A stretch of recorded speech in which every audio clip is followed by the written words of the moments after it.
Oi gente, aqui é a Lari e hoje estou de volta para mais um episódio do quadro Top 10 Curiosidades sobre os livros da saga Harry Potter. Eu já fiz o Top 10 Curiosidades da Pedra Filosofal e da Câmara Secreta. Se vocês não viram, vou deixar aqui o link para vocês clicarem e poderem ver. E hoje, então, obviamente, será Top 10 Curiosidades sobre Harry Potter e o Prisioneiro de Azkaban. Esse é o meu livro e filme preferido da saga. Eu amo muito, muito, muito, então pra mim é um Top 10 especial. Então vamos lá às 10 curiosidades. A curiosidade número 1 é que o diretor Alfonso Cuarón, ele começou a dirigir Harry Potter a partir do Prisioneiro de Azkaban, e na verdade ele só dirigiu o Prisioneiro de Azkaban mesmo. E pra ter uma noção, assim, de como o Harry, Rony e Hermione se viam como personagens nos filmes, ele pediu para que os três fizessem uma redação sobre o personagem que eles interpretavam. O resultado disso foi a resposta de que os três eram realmente os atores ideais para fazerem os papéis do trio principal. Por quê? O Daniel Radcliffe, ele levou a redação dele em apenas uma página, que é bem o que o Harry faria. É tipo, eu faço, mas eu faço bem meia boca só porque tem que fazer, eu vou fazer em cima da hora e vou entregar. Já a Emma Watson levou a redação dela como Hermione com nada mais nada menos do que 16 páginas. Tem coisa mais Hermione do que isso? Não. E o melhor de todos foi o Rupert Grint, que, gente, ele esqueceu de levar a redação dele.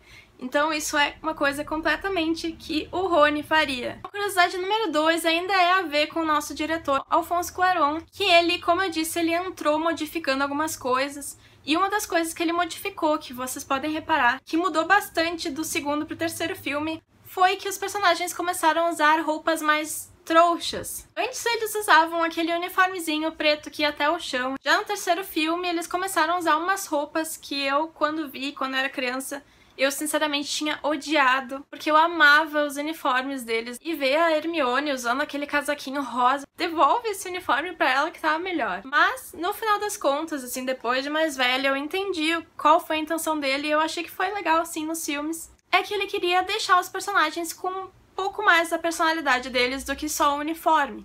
Então, através das roupas, deu pra mostrar um pouquinho mais como eles eram. Bom, a curiosidade número 3 é que os Dementadores começaram a aparecer na saga de Harry Potter no cinema a partir do terceiro filme. E as pessoas responsáveis pela direção de arte dos personagens e os efeitos especiais demoraram mais de 6 meses para chegar ao resultado do Dementador como eles queriam. E pra quem tem esse livro aqui, que é o livro das criaturas de Harry Potter, é bem legal ler essa parte do Dementador. Claro que é legal ler todas as partes, mas que explica bem os testes que eles fizeram, o que eles pensavam dos Dementadores, em que parte que eles aparecem. Mas basicamente, eles criaram um Dementador pro Prisioneiro de Azkaban. Eles fizeram testes embaixo d'água para ver os movimentos do pano do tecido, e eles se preocupavam muito também que o Dementador não fosse completamente escuro e completamente preto, porque quando o Dementador aparece, tudo fica escuro, então o preto em cima do preto não ia aparecer. Então eles pensaram assim nos mínimos detalhes, até chegarem no resultado do Dementador oficial, que depois pra Ordem da Fênix foi trocado de novo, porque eles iam aparecer mais a partir dali, eles queriam que aparecesse um pouco mais do corpo nojentão do Dementador, e não só aquele capuz preto por cima.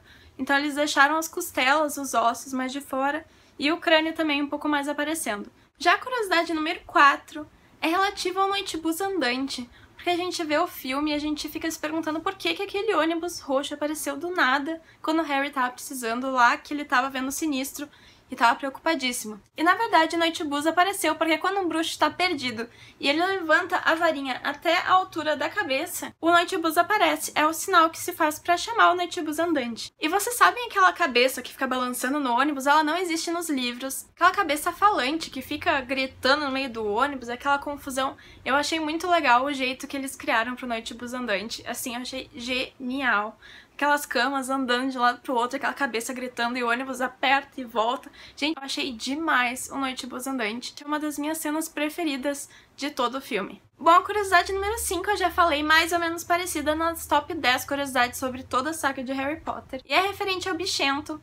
O Bichento, ele é o gatinho da Hermione. Pra quem só viu os filmes deve achar meio estranho que do nada a Hermione tem um gato. Mas no início do terceiro livro eles vão ao Beco Diagonal e a Hermione fica com pena do Bichento, que é um gato que já tá há anos e anos lá na loja de animais e ninguém compra. Então ela resolve comprar o Bichento porque ela achou ele um gato muito bonito e inteligente. E pra ser um animal da Hermione, nada mais justo do que ser realmente um animal inteligente. Mas enfim, ele é sim um gato mais inteligente do que o normal, porque ele é um meio amasso, uma mistura de um gato normal com um amasso. Então o motivo do Bichento ficar todo o terceiro livro e filme perseguindo o Perebas é porque ele sempre tem uma noção de quem que tá um pouquinho estranho e de quem ele deve suspeitar. Então ele já viu que o Perebas na verdade não era um rato, e ele tava implicando tanto com ele porque ele sabia que era uma pessoa transformada em rato naquele momento, e era meio que uma forma de avisar. Então não era simplesmente pelo Perebas ser um rato, o Rony já tava quase matando o Bichento de tanta raiva que ele tava dele perseguindo o Perebas, e eu já tava com muita pena do Perebas mesmo lendo o livro, mas tudo tinha um motivo, e o Bichento é muito inteligente mesmo.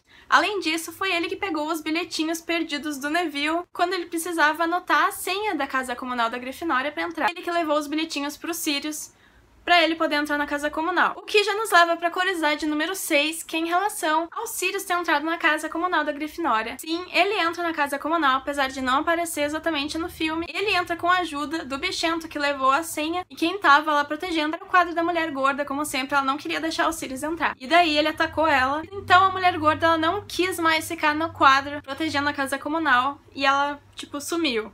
Quem ficou no lugar dela foi o Sr. Cardogan, que é aquele quadro com um cara, tipo, meio cavaleiro, assim, com armadura, espada e tal. Porque, na verdade, ele era o único quadro de Hogwarts que se atreveu e teve coragem de ficar protegendo a casa comunal da Grifinória, porque ninguém mais tinha coragem, estando o Sirius Black à solta na escola. A curiosidade número 7 também tem a ver com os Dementadores, e é em relação ao chocolate que o professor Lupin dá lá pro Harry no Expresso de Hogwarts, bem no início do filme e do livro. Quando o Dementador ele entra na cabine deles, o Harry ele passa mal, desmaia e tal, e o Lupin, quando acorda, ele dá um chocolate pro Harry, e o Harry do nada fica bem. E a J.K. Rowling escolheu o chocolate para resolver esse tipo de problema, porque ela relacionou os Dementadores com a depressão que ela tinha, já que os Dementadores eles sugam toda a felicidade das pessoas, eles são tipo como uma depressão.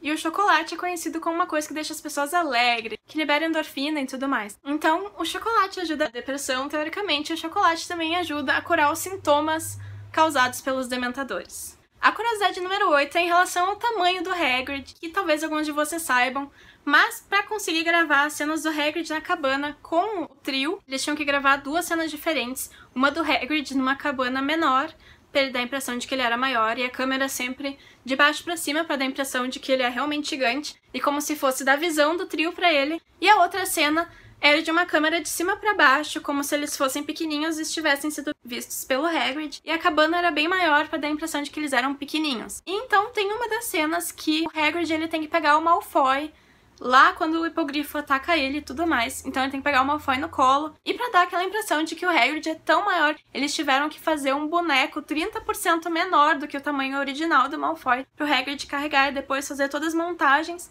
pra então parecer que o Hagrid tá carregando um mini Malfoyzinho no colo. A curiosidade número 9 é que quando o Harry ele vai acariciar o Bicuço, naquela cena da aula do trato das criaturas mágicas, o Bicuço tá nada mais nada menos do que fazendo cocô, defecando, cagando na cena, gente. É bem discreto, mas dá pra ver. Então eu vou deixar a cena aqui pra vocês, porque é meio injusto falar isso e não mostrar, né? Então vejam aí.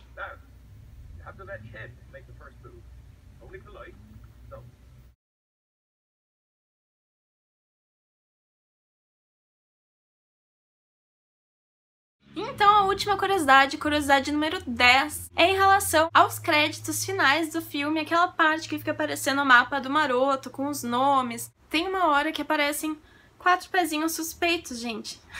Vocês já repararam isso? Tem os pezinhos caminhando, blá. E do nada tem 4 pés, tipo, entrelaçados, que sugerem que tem 2 pessoas fazendo coisinhas em Hogwarts. Então eu também vou deixar aí pra vocês, pra não deixar vocês na curiosidade. Vejam aí. Bom, gente, essas então foram as 10 curiosidades sobre O Prisioneiro de Azkaban, filme e livro. Aguardem que logo eu vou fazer as 10 curiosidades sobre Harry Potter e o Cálice de Fogo. Eu espero que vocês tenham gostado, muito obrigada por terem me assistido. Se vocês gostaram do vídeo, então deixem o like de vocês aqui embaixo. E se vocês não são inscritos no meu canal, se inscrevam no botãozinho vermelho. Eu vou deixar todas as minhas redes sociais aqui no box de informações, assim como os vídeos anteriores desse quadro. Um beijo!